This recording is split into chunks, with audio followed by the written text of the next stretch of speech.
Hello, my shimmering star. I am Amika Diya. Welcome you all to this amazing platform of Tutors Theory. Our today's topic is Unit 2 of EVS DLED First Year EVS Curriculum at Primary Level. हमारा जो primary level पे EVS का curriculum है उसमें कौन कौन सी चीज़ें ऐसी हैं जो हम ऐड करेंगे, ऐसे कौन से स्पेसिफिक टॉपिक हैं जो हमें जो प्राइमरी लेवल तक की क्लासेस है फर्स्ट टू फिफ्थ के लिए ऐड कर। So EVS curriculum at primary level major content areas and theme कौन कौन सी हैं, ये जो चीज़ें बताई हैं वो एनसीएफ 2005 ने बताई हैं। एनसीएफ 2000 के बारे में पूरा जानने के लिए मैंने एक प्लेलिस्ट बनाई हुई है एनसीएफ अलग से। उसमें एनसीएफ में टोटली एनसीएफ क्या होता है और मैथ्स में एनसीएफ क्या है, इसके बारे में भी मैंने वीडियो ऐड कर रखी है, तो go and check that playlist to know more about NCF national curriculum framework. So develop the curriculum on environmental studies for class 3rd to 5th उन्होंने बनाई हैं। और ईवीएस की बुक्स में कौन कौन से कंसेप्ट होंगे जो दोनों का कॉम्बिनेशन होंगे, दोनों मतलब किस किस का, हमारा साइंस का और सोशल साइंस का, और स्ट्रेस फ्री टीचिंग करने का पूरा कॉन्सेप्ट गिवन है। तो अभी मैं बात करूँ छोटे बच्चों की बुक्स में क्या क्या होता है, फैमिलीज के बारे में, रिलेशनशिप क्या होते हैं जैसे न्यूक्लियर फैमिली, ग्रैंडफादर, ग्रैंडमदर, इनके बारे में, वर्क एंड प्ले कौन कौन सी एक्टिविटीज वो कर सकते हैं, animals, plants, food, water, shelter, travel, things we can make and do. NCF ने कुछ ऐसे ही पॉइंट सजेस्ट किए हैं जो हमारे प्राइमरी लेवल पे उनके सब्जेक्ट का कंटेंट है। देन है फ्रीडम ऑफ लर्निंग, क्या क्या चीजें ध्यान में रखी गई हैं। एनसीएफ ने कौन कौन सी चीजों को ध्यान में रखने की बात की है। सबसे पहली बात है फ्रीडम ऑफ लर्निंग, बच्चे को स्वतंत्रता के सहित पढ़ना सिखाना है कि बच्चे को बाइंड नहीं करना है किसी भी चीज में, बच्चे को बाउंड नहीं करना है, बस हमें फ्रीडम देनी है कि वो कैसे एक्सप्रेस कर सकता है, कैसे लर्न कर सकता है खुद को। Role of teacher as a facilitator, जो टीचर का रोल रहेगा वो एज अ फैसिलिटेटर रहेगा, फैसिलिटेशन हम उसे प्रोवाइड कर सकते हैं। उसके बाद गाइड की तरह रहेगा एंड मोटिवेटर की तरह टीचर का रोल रहेगा। नेक्स्ट है learner centre teaching technique, active participation बच्चे का दिखाना और क्रिएटिव नॉलेज बच्चों की इनहेंस करनी है कि जिससे बच्चा और ज्यादा अपनी फील्ड में एक्सेल कर पाए। नेक्स्ट है 2.2 integration on environment in teaching of language and mathematics for class 1st and 2nd। अब इंटीग्रेशन कैसे हो रहा है हमारा अदर लैंग्वेजेस और अदर सब्जेक्ट्स के साथ ईवीएस का। सो मीनिंग ऑफ इंटीग्रेशन क्या है, इंटीग्रेशन का मतलब चीजों को ब्लेंड करना है, चीजों को मिक्स करना है, ब्रिंग टुगेदर लेके आना है, सेपरेट पार्ट करने हैं, मतलब जो उनके पार्ट्स हैं जो फंक्शनिंग और यूनिफिल्ड हैं, जो एक जैसे काम करते हैं एकाग्रता के साथ और एकजुट होके, तो उन चीजों का ध्यान रखना है। In other word it means combining part so that they work together in a form of whole, उन पार्ट को कंबाइन करना है कि जिसमें वो सभी पार्ट्स एक साथ मिलकर कार्य कर सके। So in educational context it help to the define links बनाने के काम करेंगे। आइडियाज और प्रोसीजर जो भी हैं सब्जेक्ट के सेपरेट क्या हैं और उन आइडियाज को आप कंबाइनली कैसे बता सकते हो, ये पूरा जो हमारा इंटीग्रेशन है इस चीज में हेल्प करेगा। विद डिफरेंट सब्जेक्ट की बात कर रहे हैं।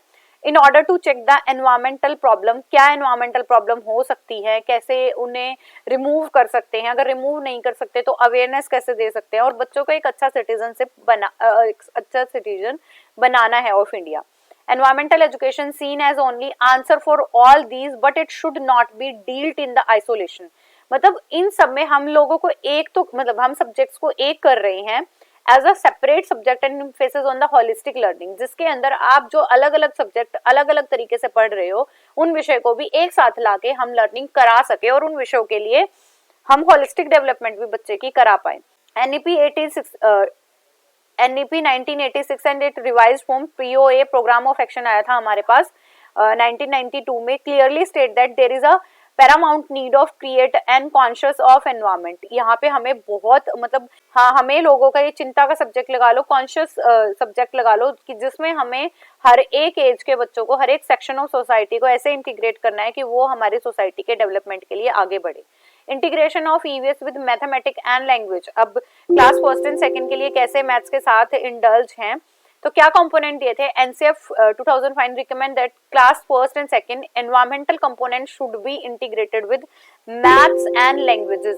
सो अगर प्रेजेंट टेक्स्ट बुक की बात करूं तो मैथ्स में हमें इंटीग्रेट करके क्या दिया गया है, बच्चे के जो मेंटल लेवल है उसे फैसिलिटेट करना है, बच्चे को फैसिलिटेट करना है और इमीडिएटली उन्हें हमें एनवायरनमेंट से जोड़ना है। तो ऐसी ही बात की गई। अगर मैं मैथ्स की बात करूं तो उन्हें सांप सीढ़ी का snake and ladder is the nice example for the integration of EVS with maths.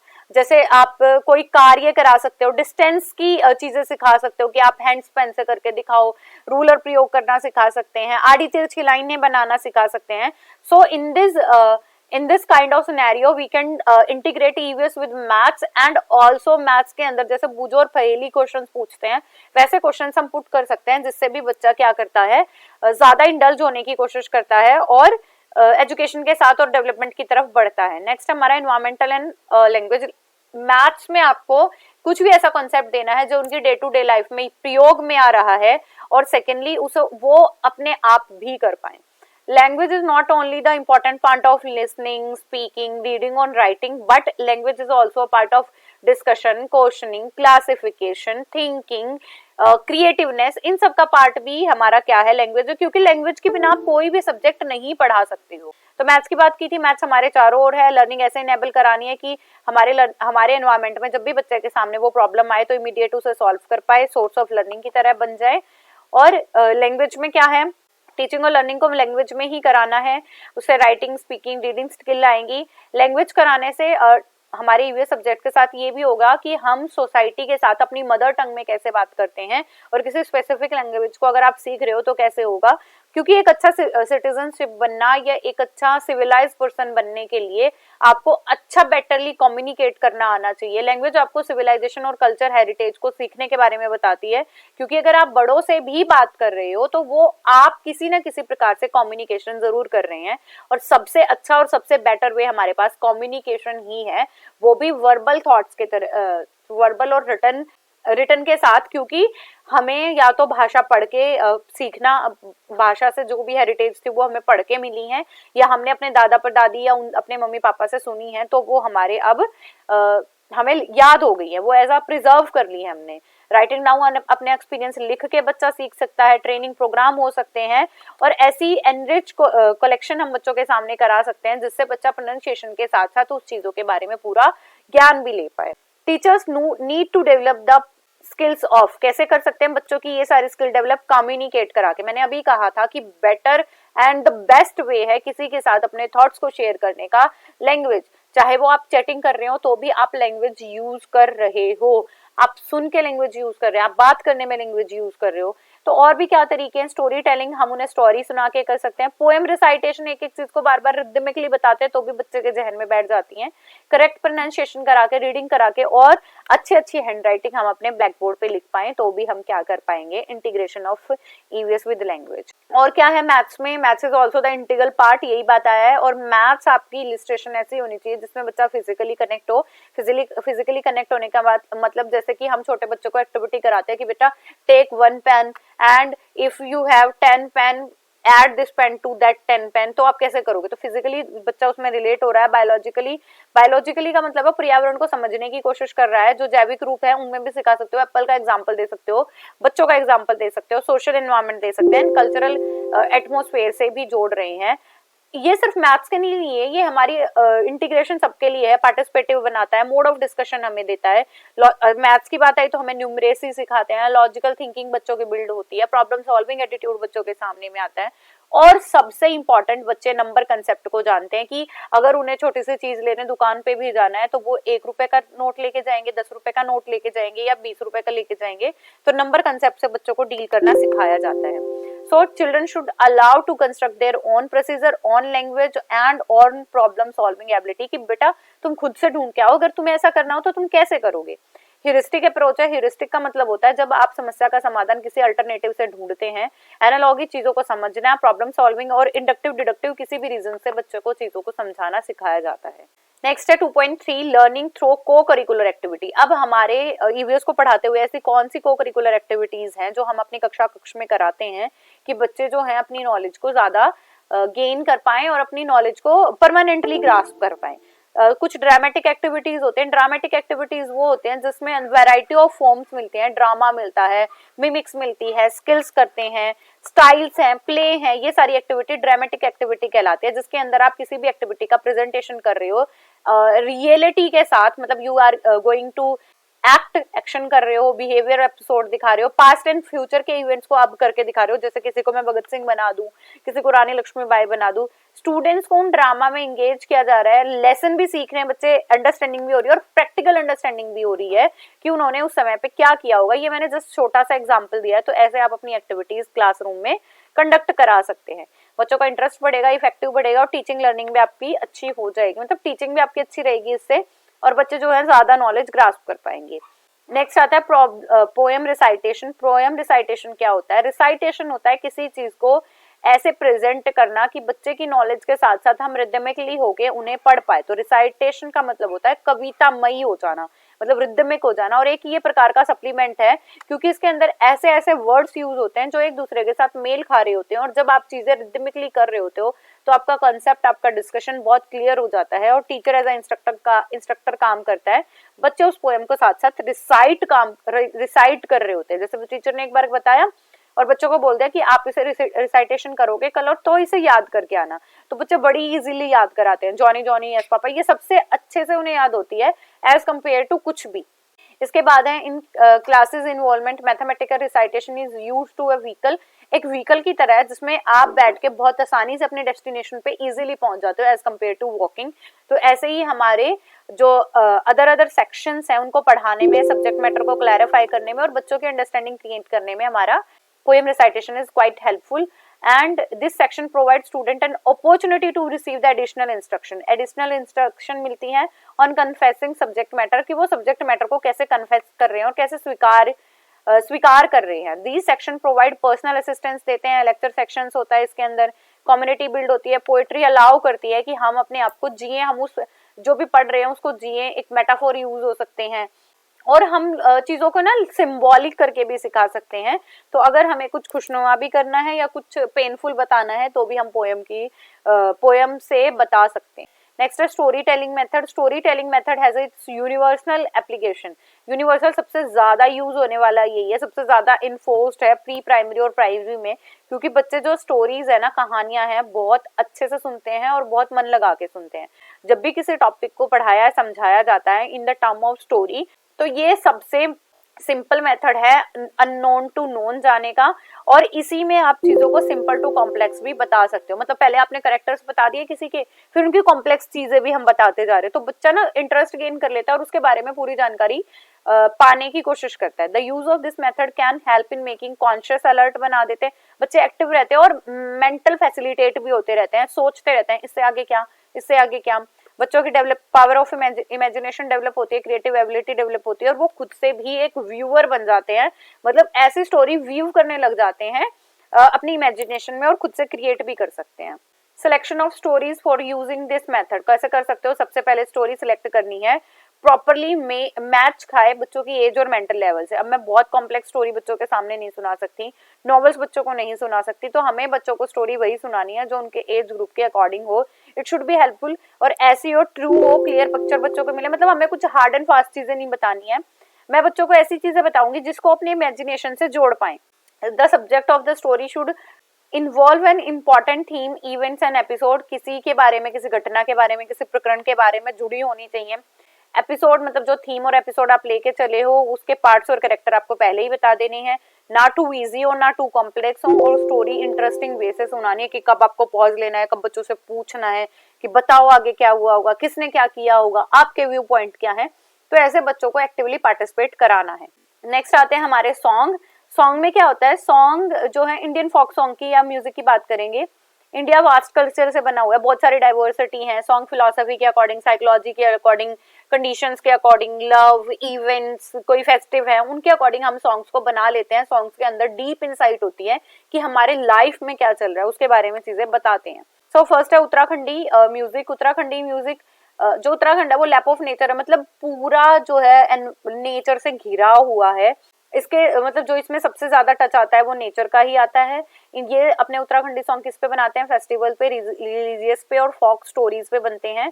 और इन उत्तराखंड में जब भी ये सॉन्ग बजाए जाते हैं कल्चरल हेरिटेज को प्रिजर्व करने के लिए, तो इनके अंदर ढोल, डेमन, टूरी, रणसिंगा, ढोलकी, ऐसी ऐसी चीजें जो है हम यूज कर सकते हैं। Harmonium is also use but in a lesser extent. जो हमारी हेरिटेज है हम उसे क्या कर पाए, एक जनरेशन से दूसरी जनरेशन में ट्रांसफर कर पाए।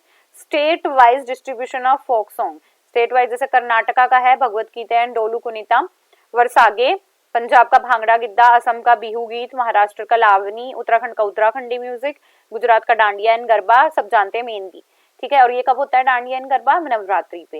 राजस्थान में पंडावनी, बंगाल में बॉल्स एंड भाटियाली, उसके बाद आंध्र प्रदेश कोलकाता एंड कोलकाता। सबसे पहले डांडिया। डांडिया क्या है? It is also a folk music that also been adapted for the pop music in a world wide. अब हो गया है वेस्टर्न इंडिया ने इसे और भी मतलब अब एक्सेप्ट करके और ज्यादा वेरिएशंस करने की कोशिश की है। म्यूजिकल स्टाइल है कि डांडिया और इसे सेम नाम से ही बोला जाता है। और जो डांडिया एंड गरबा हैं ये मेनली कब होते हैं? जब हमारा इंडिया का बहुत बड़ा फेस्टिव है नवरात्रि, तब किए जाते हैं। इसके बाद है पंडावनी। पंडावनी देखो, पांडव सुना होगा, तो ये पूरा नरेशन है किसका? महाभारत टाइम का। महाभारत के बारे में बताते हैं और ये सबसे ज्यादा पॉपुलर है थिएटर्स में और छत्तीसगढ़ में, आंध्र प्रदेश, उड़ीसा, इनके भी कुछ पार्ट में है, जहाँ पे पूरा जो नरेशन हो रहा है ना, जो कहानियों के रूप में हमारे संगीत सुनाए जा रहे हैं, वो हमारे भारत की संस्कृति की जो सबसे मुख्य किताब है महाभारत, उसके बारे में बताई जा रही है। उसके बाद है बंगाल का बाउल्स। बाउल्स में क्या है? Bauls of Bengal were also order of musician 18th, 19th and 20th century के, जो इस म्यूजिक को प्ले करते थे। Sanskrit, the word baul comes from the Sanskrit batul meaning divine inspired insanity. इसका मतलब है कि ये बतूल से लिया गया है, जो देवीय रूप से प्रेरित होते हैं। तो ये मतलब एक टाइप के भजन या सूफी सॉन्ग्स होते हैं जो हमारे जो मैन हार्ट है इसे पीस प्रदान करने की कोशिश करते हैं। इसके बाद है Bhatiali. The type of music was cultured mainly by the oarsman and fisherman. ये किसके द्वारा गाया जाता है? जो मल्लाह होते थे ना, जो नाव चलाते थे, उनके द्वारा और मछुआरों के द्वारा गाया जाता है, क्योंकि इन्होंने भाटियाली का रीजन ही ये है, ओरिजिन का रीजन ही ये है। और भाटा is the phase it does not need much effort for the rowing. भाटा कब आता है? मतलब जो पानी में आता है, तो नौकायान के टाइम पे ये सारी चीजें मतलब ये सॉन्ग जो है गाया जाता है। So it is originated from the Bhati area. Bhati मतलब बांग्लादेश का area. One of the most eminent singer है इनके नर्मलेंदु चौधरी, जो हमारे भाटियाली के फेमस सिंगर हैं। इसके बाद है डांस। हरियाणा का कौन सा होता है? सांग या फिर नकल। इसके बाद है हिमाचल प्रदेश भगतन कारियाला। इसके बाद है जम्मू कश्मीर भांड पठार एंड भांड इशाना वेटल धामिली। कर्नाटका यक्षगाना बेद्रा वेशु डोली कनीथा एंड संता। केरला मारगम काली और कथकली। उसके बाद मध्य प्रदेश मांचल नाचा। महाराष्ट्र तमाशा गोंडा और दशावतार लावनी। ये पंजाब का भांगड़ा होता है, ये आप सबको पता ही है। आंध्र प्रदेश में नाटकम और लाम्बाड़ी होता है। तमिलनाडु में वैथी और नाटकम होता है। कथक होता है उत्तर प्रदेश में। इसके बाद गोवा में तियारा, वेस्ट बंगाल में चाहू और सनाथली। इन चीजों, ये बहुत फैक्चुअल चीजें हैं, इसमें कोई आपको ऐसा नहीं है मैं जो समझा सकूं, ये चीजें आपको एज इट इज याद करनी है। तो एटलीस्ट आपको 10 जो स्टेट्स हैं उनके फेमस डांस के बारे में भी पता होना चाहिए। वो आप खुद से याद कर लो। जिन बच्चों के पास बुक है उनके पास बुक में भी गिवन होगा, नहीं है तो you can take the screenshot, तो यहाँ से भी आप कर सकते हैं। इसके बाद है पिकनिक एंड आउटडोर एक्टिविटी। तो ये हमें डांस के बारे में हमने देखा, लैंग्वेज के साथ कैसे कनेक्ट होते हैं, सॉन्ग कैसे सुनाए जाते हैं, रिदम कैसे सुनाई जाती है, इनके बारे में बताया। देन आते हैं हमारे और कौन सी एक्टिविटी हम प्राइमरी लेवल पे करा सकते हैं बच्चों को एजुकेशन के लिए मोटिवेट करने के लिए। फिर है picnic and outdoor activity, need and importance क्या है। सबसे पहले तो जानो पिकनिक क्या होता है, एक्सकर्जन्स क्या होते हैं। ऐसी आउटडोर एक्टिविटी जो बच्चों को लाइव एक्सपीरियंस या परमानेंट नॉलेज देने के लिए एंड क्लास के बोर्डम से दूर करने के लिए कराई जाती हैं outside the school, that is known as picnic activity. So environmental studies for this effective teaching and purposeful learning need first hand experience चाहिए। These occur on the occasion of teachers leaching to the learning in the classroom, working in the laboratory. और जो भी चीजें है ना, ये बच्चों को एक जगह बांध के रखती हैं, तो इससे दूर ले जाके हम जो भी चीजें आउटडोर एक्टिविटी कराते हैं, ये पिकनिक्स या हमारे एक्सकर्जन्स कहलाते हैं। हमारे सब्जेक्ट को क्लैरिफाई करने के लिए यूज होते हैं, कॉन्सेप्ट बताने के, वेराइटी ऑफ एनिमल्स और वाइल्ड लाइफ को बताने के लिए, उनके प्रोसीजर क्या है, प्रोडक्ट्स क्या है, उनके बच्चे क्या कहलाते हैं। जैसे डॉग है तो पप्पी कहलाते हैं, कैट के किटन कहलाते हैं। तो उनको इंटरेस्ट एरिया डेवलप करने के लिए कराते हैं। और एक्सकर्जन इसीलिए भी कराया जाता है कि नेचुरल सेटअप में रहते हुए अपनी सारी चीजें सीखें। इंटरटेनमेंट हो जाता है, बच्चों का एंथुजियाज्म होता है, झील बनी रहती है, उत्साह पैदा होता है बच्चों के लिए, अगर उसे आप बाहर ले जाने की बात करते हो। बच्चे जो हैं वर्ल्ड के साथ कांटेक्ट बनता है उनका, क्योंकि क्लासरूम, मैंने अभी शुरू में कहा आपको, क्लास का बोर्डम भी खत्म हो जाता है और हमेशा जो डेली रूटीन होता है बच्चों का कि क्लास में आना, वही सब पढ़ना, तो उससे भी बच्चे थोड़े से दूर होकर नई चीजें सीखते हैं। इसके बाद है commemoration of national and international day. तो जो हमारे स्मरण योग्य है, हमारे याद करने योग्य है राष्ट्रीय और अंतर्राष्ट्रीय दिवस हैं, वो क्या है? फर्स्ट है इंडिपेंडेंस डे। इंडिपेंडेंस डे कब मनाया जाता है सबको पता है, 15 अगस्त को मनाया जाता है। It is also national holiday. क्यों मनाया जाता है? क्योंकि इंडिया को इस दिन जो ब्रिटिश थे उनसे आजादी मिली थी, तो इसलिए हमारा क्या बनाया जाता है, स्वतंत्रता दिवस मनाया जाता है। इसके बाद आता है रिपब्लिक डे। हमें आजादी कब मिली? 15 अगस्त 1947 में, बट एक ड्राफ्टिंग कमेटी बना दी थी 29 अगस्त 1947 में ही। इन्होंने 2 साल 11 महीने और 18 डेज, ये आपको जरूर से याद रखना है, 2 साल 11 महीने 2 ईयर्स 11 मंथ्स और 18 डेज में 308 मेंबर्स ने मिलके 2 हैंड रिटन डॉक्यूमेंट बनाए थे हिंदी और इंग्लिश में। फिर इन्हें फाइनली आउटकम में ला दिया था किसने? 26 जनवरी 1950 में constitution of India, doctor B R Ambedkar stated the under following constitution. इन्हें कॉन्स्टिट्यूशन बोल दिया गया था, the Indian federation will not suffer from the faulty and rigidity of legalism, मतलब हमारा जो वैधानिक और कठोरता है उनसे डील नहीं करना पड़ेगा। 3 मैकेनिज्म पे बात हुई थी, that is assembly, contrary of the prediction and had made the constitution flexible, जिससे कि हम अपने जो हमारा कॉन्स्टिट्यूशन है हम उसे क्या बना सके, संविधान को थोड़ा फ्लेक्सिबल बना सकें। इसके बाद आती है गांधी जयंती। गांधी जयंती सबको पता है 2 अक्टूबर को मनाई जाती है। गांधी को फादर ऑफ नेशन बोला जाता है। Gandhi ji is marked by the prayer service and tribute, मतलब गांधी जी के नाम पे प्रेयर की जाती है, ट्रिब्यूट दिए जाते हैं, राजघाट पे स्पेशली फंक्शन टाइप होता है और सेलिब्रेशन कराए जाते हैं, सेरेमनीज की तरह मनाया जाता है ये सारी चीजें। इसके बाद है objective and importance of international days. हमारे जो अंतर्राष्ट्रीय दिवस हैं उनका क्या है? 20th Feb world day of social justice. इस दिन सोशल जस्टिस को प्रमोट किया जाता है, मतलब जो इमिग्रेंट्स हैं, माइग्रेंट्स हैं, उनको किसी भी टाइप का कोई भी डिस्क्रिमिनेशन ना किया जाए, इसीलिए हमारा सोशल डे बनाया जाता है। 8 मार्च को वुमेन्स डे बनाया जाता है, वुमेन्स को इंकरेज करने के लिए, डिटर्मिनेशन शो करने के लिए, रिस्पेक्ट करने के लिए। 22 मार्च को वर्ल्ड वाटर डे मनाया जाता है, जिससे हम वर्ल्ड की एनर्जी को, वर्ल्ड की जो मोस्ट इंपॉर्टेंट एनर्जी है पानी, उसको बना सकें, उसके रिसोर्सेज को क्लीन रख सकें। इसके बाद 7 अप्रैल को वर्ल्ड हेल्थ डे मनाया जाता है। ये WHO ने अपने कैंपेन किए थे, 8th ऑफिशियल कैंपेन, उसके बाद इसे हमें क्या बना दिया था, हमारा वर्ल्ड हेल्थ डे। कुछ है और भी है, 1 मई उसको इंटरनेशनल वर्कर डे, 5 जून को इंटरनेशनल एनवायरमेंट डे, 11 को पॉल्यूशन वर्ल्ड पॉल्यूशन डे होता है, सितंबर 8 को इंटरनेशनल लिटरेसी डे होता है, अक्टूबर 5 को हमारा टीचर्स डे। कब का? इंटरनेशनली की बात कर रही हूँ, हमारा ये मत बोलना कि मैम 5 सितंबर को मनाया जाता है, झूठ बोल रहे हो। 5 अक्टूबर को हमारा वर्ल्ड नेशनल टीचर्स डे मनाया जाता है। उसके बाद 28 नवंबर को यूनिवर्सल चिल्ड्रन डे, दिसंबर 10 को हमारा ह्यूमन राइट डे मनाया जाता है। और these are some important days, जैसे 12 जनवरी को नेशनल यूथ डे है, 15 जनवरी को आर्मी डे है, 26 जनवरी को सबको पता है रिपब्लिक डे है, 30 को मार्टर्स डे है। इसके बाद 4 फैब को कैंसर डे है, 28 फैब को नेशनल साइंस डे है, 8 मार्च को हमारा वुमेन्स डे था, 25 को डिसेबल डे है, मार्च 21 को हमारा फॉरेस्ट्री डे है, देन 23 मार्च को मेट्रोलॉजिकल डे, 5 अप्रैल हमारा नेशनल मैरिटाइम डे, इसके बाद 7 world health day, world heritage day, 22 अप्रैल को अर्थ डे है, 1 को वही वर्कर हमारा वर्कर डे और लेबर डे हो जाएगा, 8 मई को हमारा रेड क्रॉस डे है, 31 को एंटी टबाको, 5 जून को हमारा वर्ल्ड एनवायरमेंट डे, 26 को international day against drug abuse, जुलाई 11 वर्ल्ड पॉपुलेशन, अगस्त 15 इंडिपेंडेंस डे, अगस्त 29 नेशनल स्पोर्ट्स डे, 5 सितंबर टीचर्स डे, सितंबर 8 world literacy, 16 world zone,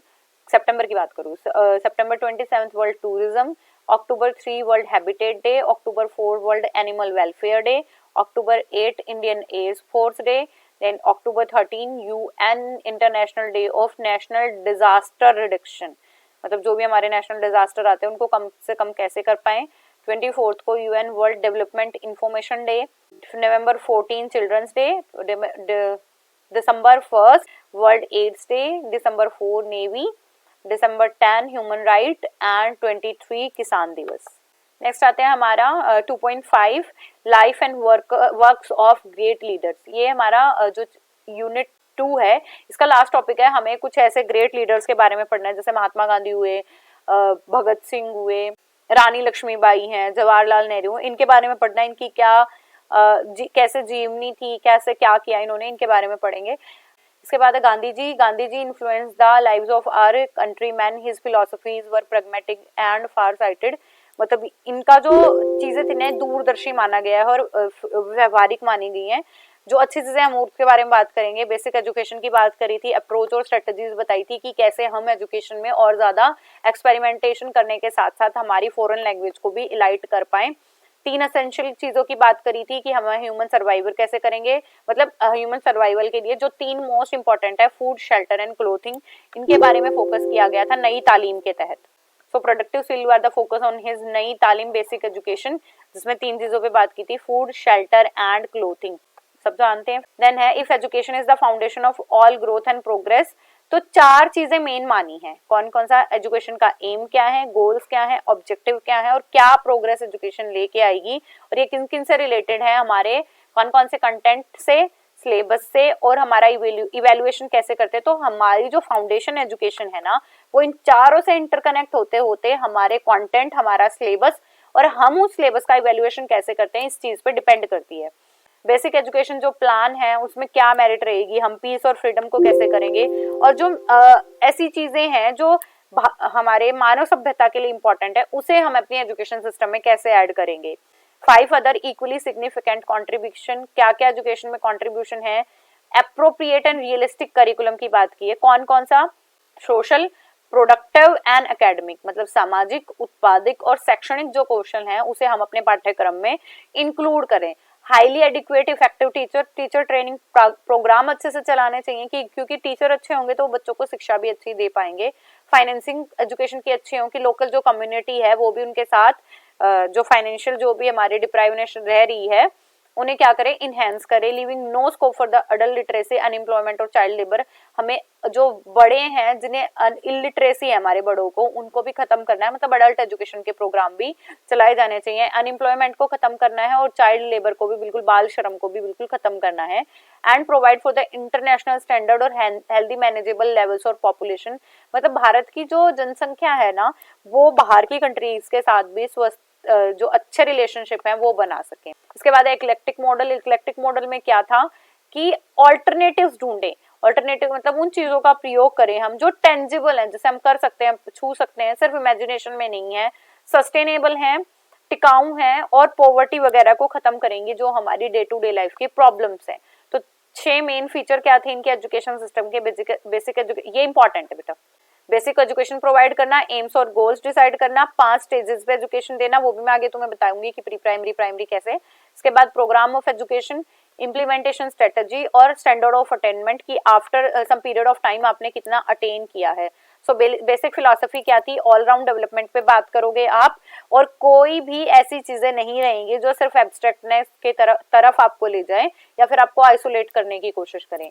AIIMS and गोल क्या है कि बच्चे जो है सत्य बोलें, सच्चाई के रास्ते पे चलें और साइंटिफिक एटीट्यूड भी बच्चों का डेवलप हो। 5 स्टेजेस क्या थी, अडल्ट एजुकेशन, बड़े अगर कोई इलिटरेट है उन्हें एजुकेशन देनी, प्री स्कूल एजुकेशन देनी मतलब स्कूल आने से पहले, प्राइमरी एजुकेशन, सेकेंडरी एजुकेशन और टर्सरी एजुकेशन। तो ये हमारे 5 आयाम लगा लो, 5 चरण लगा लो जिसमें हमें एजुकेशन प्रोवाइड करनी है। तो 6 बेसिक फिलॉसफी और 5 ये स्टेजेस आपको याद होनी चाहिए। देन प्रोग्राम ऑफ वर्क था, इन्होंने 5 ही फंडामेंटल चीजों पे बात करी थी कि अडल्ट ये जो मैंने तुम्हें पीछे बताए हैं क्या क्या करना है, क्लीन एंड हेल्दी लिविंग सिखाएं, सेल्फ रिलायंस आत्मनिर्भर बनाएं, प्रोडक्टिव क्राफ्ट बच्चों को सिखाएं, एक अच्छा सिटीजनशिप दें हम अपने, मतलब एक अच्छा सिविलाइज पर्सन बनाएं, हम एक अच्छा नागरिक बनाएं, और हमारी जो भी एक्टिविटीज हैं वो हमारी थोड़ी रिक्रिएशनल और कल्चरल भी होनी। तो it is all about Mahatma Gandhi कि महात्मा गांधी ने क्या क्या काम किया था। बेसिक एजुकेशन पे बात की थी और 3 मेन मुद्दे लेके चले थे वो कि हमारी जो लाइफ है सारी चीजें जो 3 सर्वाइवल के लिए इंपॉर्टेंट है, फूड, शेल्टर। देन इसके बाद हमारे 6 फीचर्स बताए, basic aim, basic philosophy, aims and goals, 5 stages, program of work, implementation strategy and standard of attainment. ठीक है, इसके बाद ये तुम्हें याद करना है कि 5 कौन से थे, adult education, pre schooling, primary, secondary and tertiary education. ठीक है, 5 प्रोग्राम क्या थे, क्लीन हेल्दी लाइफ देना, सेल्फ रिलायंस बनाना, प्रोडक्टिव काम कराना, कम्युनिटी में एक अच्छा सिटीजन बनाना और रिक्रिएशनल एक्टिविटीज भी कराना। देन आती है हमारी रानी लक्ष्मीबाई। आप सबने इनका नाम सुना होगा। रानी लक्ष्मीबाई का ओरिजिनल नेम मणिकर्णिका था और इन्हें बचपन के नाम में जो निकनेम था, इन्हें बर्थ नेम था, वो था मनु। फिर she was born on 19 November 1835 at Kashi Varanasi of Maharashtrian Brahmin family में इनका जन्म हुआ था, करहाड़े ब्राह्मण फैमिली में, जो कहाँ है, सतारा डिस्ट्रिक्ट्स में है। इन्होंने अपनी मदर को, जब ये 4 साल की थी जब इनकी माता का जो है देहांत हो गया था। इनके पापा थे मोरोपंत तांबे, जो पेशवा बाजीराव के कोर्ट के वहां पे कोर्टियर थे, मतलब दरबार में काम किया करते, ठीक है। And later travel to the court of Raja Gangadhar Rao, Raja Gangadhar Rao के पास चले गए, of Maharaja of Jhansi. She was married to Gangadhar Rao, Gangadhar Rao से इनकी शादी हो गई जब ये 14 साल की थे। देन इस पीरियड में क्या हुआ, इनको कोई संतान नहीं थी। इनको एक संतान हुई जो लड़का था, बट वो लंबी इलनेस के कारण उनका उसका भी देहांत हो गया। पर कुछ समय के बाद इन्होंने सोचा क्यों हम एक अडॉप्ट कर लेते हैं। So at that period of Lord Dalhousie, उस टाइम पे कौन थे गवर्नर, लॉर्ड डलहौजी थे, governor general of British India. The adopted child was name of Damodar Rao, जो अडॉप्टेड चाइल्ड था उनका नाम था दामोदर राव। जो अडॉप्टेड चाइल्ड था उसका नाम था दामोदर राव, एज पर मतलब हिंदू ट्रेडिशन से उनसे गोद ले लिया गया था। बट जो हमारे ब्रिटिश गवर्नर थे उन्होंने बिल्कुल रिफ्यूज कर दिया कि हम इन्हें झांसी का राज्य नहीं प्रोवाइड करेंगे। उसके बाद रानी लक्ष्मीबाई ने ब्रिटिश लॉयर को क्या किया, कंसल्ट किया, और उन्होंने एक अपील दायर की, कहाँ पे, लंदन के कोर्ट में, जो बाद में रिजेक्ट कर दी गई। ऐसे इसी गम में रहते हुए उनके पति का भी देहांत हो गया। और जो औरतें थी ना, मतलब उस टाइम पे राजा की जो पत्नियां होती थी या औरतें होती थी, उनका जो उन्हें बाइंड कर दिया जाता था जैनाना तक, मतलब ये था, एक बाउंड्री बना दी गई थी कि इससे बाहर वो नहीं जा सकती। बट रानी लक्ष्मीबाई ने फिर क्या क्या सीखी, सेल्फ डिफेंस सीखा, हॉर्समैनशिप, घुड़सवारी सीखी, आर्चरी सीखी, एंड अपने साथ जो भी फीमेल थी उनको भी ट्रेन किया अपने ही कोर्ट में। देन इसके बाद रानी लक्ष्मीबाई ने 1851 में, ये मैंने आपको बता दिया, एक बच्चे को जन्म दिया, उसकी भी डेथ हो गई है। और उसी के सन की डेथ के बाद उन्हीं के मतलब शोक में रहने के कारण उनके फादर की भी, मतलब इनके पति की भी डेथ हो गई। सो उन्होंने एक सन अडॉप्ट किया, जिसे लीगल जो हमारे गवर्नर जनरल थे उस टाइम के, उन्होंने मना कर दिया कि ये इस राज्य के थ्रोन पे नहीं बैठेगा, मतलब गद्दी पे नहीं बैठाया जाएगा। इन मार्च 1854 उन्होंने ये कहा कि हम आपको, रानी लक्ष्मीबाई को, कि आपको 60,000 पेंशन के रूप में दिया करेंगे। बट रानी लक्ष्मीबाई ने इन्हें मना कर दिया। देन 1857 की जो हमारी क्रांति हुई, वो फर्स्ट मतलब लड़ाई थी उस टाइम की। उस चायोटिक टाइम पे उन्हें फोर्स किया गया कि वो रानी लक्ष्मीबाई जो है अपना झांसी को छोड़ दें। बट उन्होंने लड़ाई करना स्वीकार किया और फिर उसके बाद बैटल हुई थी। इस बैटल में उनकी मृत्यु हो गई। कब हुई थी? 18 जून 1858 during the battle of Gwalior. Gwalior में हुई थी। कहाँ पे? कोटा की सराय, यहाँ पे, near the Phoolbagh area of Gwalior. The British captured Gwalior 3 days, 3 दिन में ग्वालियर को कैप्चर कर लिया गया। और in the report of the battle Gwalior, general sir Hughes Rose commented, जो सर ह्यू रोज थे उन्होंने कमेंट किया कि जो रानी थी, रिमार्केबल ऑफ हर ब्यूटी, बहुत सुंदर थी, क्लेवरनेस, बहुत चालाक थी, एंड प्रिजर्वेंस, इसका मतलब क्या होता है कि अपनी दृढ़ता से उन्होंने लड़ाई की एज अ रिबेल की तरह। Because of her bravery, courage and wisdom, her progressive view. अब मतलब वुमेन एम्पावरमेंट के लिए 19th सेंचुरी में उनका नाम ले लेके लोग, जो औरतें थी, उन्हें क्या किया जाता था, मोटिवेट किया जाता था। उनके फादर कौन थे? मोरोपंत तांबे, वो जिंदा थे। उसके बाद उन्हें भी कैप्चर कर लिया गया and hanged a few day after the fall of Jhansi, और उन्हें भी क्या कर दिया गया, पकड़ लिया गया और फांसी पे लटका दिया गया। और उनका जो अडॉप्टेड सन था दामोदर राव, उन्हें पेंशन दी गई ब्रिटिश राज में, केयर की गई, and never received his inheritance, और कभी भी उन्हें अपनी विरासत नहीं मिली। Rani Lakshmibai became a national heroine and was seen as a epitome of female bravery. Bharat की वो पहली महिला है जिन्हें बहादुरी, मतलब पहली नहीं, one of the female bravest थी वो। And Indian national bravery in India when the Indian national army created first female unit. ये फर्स्ट फीमेल यूनिट थी जब भारत में पहली जो आर्मी थी वो क्रिएट हुई। इसके बाद आते हैं Bhagat Singh. Bhagat Singh was a born of on 27 September 1907 at Banga Lalpur district, now in Pakistan. अब पाकिस्तान में, टू किशन सिंह एंड विद्यावती। इनके फादर का नाम किशन सिंह था और इनकी माता का नाम था विद्यावती। बचपन से ही इन्हें पूरा फ्रीडम फाइटर की मतलब पूरा देशभक्ति की चीजें मिली थी। Early childhood Bhagat Singh was imbued with the family spirit of patriotism, देशभक्ति की पूरी भावना इन्हें अपनी फैमिली से ही मिली थी। At the time of birth जो इनके फादर थे वॉज इन जेल, उस टाइम पे वो जेल में थे। His uncle Sardar Ajit Singh was a great freedom fighter and हमारे जो पैट्रियोट्स एसोसिएशन थी, द इंडियन पैट्रियोट एसोसिएशन, इनकी स्थापना भी इनके अंकल ने की थी, चाचा ने की थी, अजीत सिंह ने, सरदार अजीत सिंह ने। Kishan Singh was enrolled Bhagat Singh in the Dayanand Anglo वैदिक हाई स्कूल, इन्होंने इनका एडमिशन कहाँ पे कराया, एंग्लो वैदिक स्कूल में। At the very young age Bhagat Singh started following non cooperation movement of Mahatma Gandhi, जो महात्मा गांधी थे उनका जो नॉन कॉपरेशन असहयोग आंदोलन के साथ इन्होंने बढ़ चढ़ के भाग लिया। द वॉयलेंट इंसिडेंट ऑफ चोरा चोरी का जो कांड हुआ था उसके बाद उन्होंने कहा कि आप नॉन कॉपरेशन असहयोग आंदोलन को वापस लेने का आह्वान किया, बट उन्होंने नहीं किया, गांधी जी ने नहीं किया, तो उनके डिसीजन से वो काफी अनहैप्पी थे और उन्होंने आइसोलेट कर लिया from the Gandhi ji non violent action, मतलब गांधी जी के जो नॉन असहयोग आंदोलन था उन्होंने उनसे खुद को पीछे खींच लिया और यंग रिवोल्यूशनरी मूवमेंट बनाया गया। He was pursuing BA examination with his parents planned to him a married, जब वो BA एग्जामिनेशन को पास कर रहे थे तब उनके जो मतलब मदर फादर थे उनके पेरेंट्स ने ये डिसाइड किया कि इनकी शादी की जाए, बट उन्होंने कहा कि अगर गुलाम भारत में मेरी किसी से शादी होगी तो वो मौत ही हो सकती है। भगत सिंह ने बाद में Hindustan republication association as a radical group को ज्वाइन कर लिया, later on known as a Hindustan socialist republication association, जिसे बाद में हिंदुस्तान की सोशलिस्ट रिपब्लिकेशन एसोसिएशन बोला गया। On 30 October 1928 all parties procession led by Lala Lajpat Rai, मतलब लाला राजपत राय की जो पूरा दल था वो जुलूस निकाल रहा था साइमन कमीशन के आने पे लाहौर के रेलवे स्टेशन पे। जुलूस को रोक कर जो हमारे उस टाइम के पुलिस वाले थे उन्होंने बहुत लाठीचार्ज किया और द रिवोल्यूशनरीज मिस्टेकिंग, जिसकी वजह से जो जेपी सैंडर्स थे उनको मार दिया गया।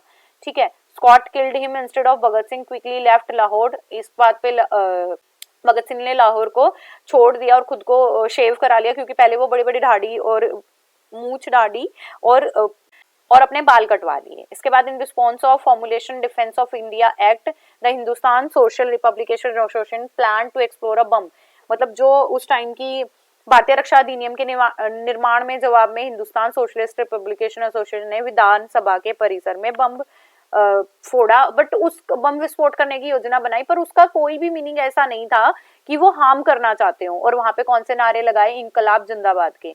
और कब हुआ था ये कांड, अप्रैल 1929 को। The bomb was not mean to kill, किसी को इंजर या किसी को किल करने के लिए नहीं बनाया गया था। And thrown away the crowded place following the blast both Bhagat Singh and Batukeshwar Dutt, मतलब बम के जो फेंकने की पूरी जिम्मेवारी थी वो किसने ले ली, इन भगत सिंह और बटुकेश्वर दत्त ने, तो इन्हें गिरफ्तार कर लिया गया। और जो ब्रिटिश अथॉरिटी थे उन्होंने जो जेपी सैंडर्स के मतलब मारे जाने की पूरा चार्ज था ना, वो बटुकेश्वर दत्त, राजगुरु, सुखदेव, भगत सिंह, राजगुरु और सुखदेव, इन पे पूरा चार्ज मर्डर लगा दिया। फिर Bhagat Singh admitted the crime and made statement against the British rule, उन्होंने क्राइम एक्सेप्ट तो कर लिया, बट जो ब्रिटिश थे उनके खिलाफ बहुत सारी एलिगेशंस लगाई। While in jail Bhagat Singh found the authorities were following a dual policy, मतलब डराने का भी काम कर रहे हैं जो प्रिजनर्स हैं उन्हें। अ प्रोटेस्ट, उन्होंने प्रोटेस्ट किया, non hunger go to on hunger strike, मतलब भूख हड़ताल पे वो चले गए। Strike continued for a month, एक महीने तक स्ट्राइक चली। Finally the British had to accept their condition, British सरकार को उनकी एक्सेप्ट जो कंडीशंस थी वो माननी पड़ी। Bhagat Singh along with the revolutionary, कौन कौन थे उनके साथ, राजगुरु, सुखदेव, जो जेपी सैंडर्स के बॉम्बिंग की और जेपी सैंडर्स के जो हत्या थी उसका जिम्मेवार पाया गया। ऑन 23 मार्च 1931 को भगत सिंह को उनके दो जो साथी थे राजगुरु और सुखदेव, उनके साथ लाहौर में हैंग कर दिया। So keep going, keep growing and keep learning my dear students. Bye bye, take care.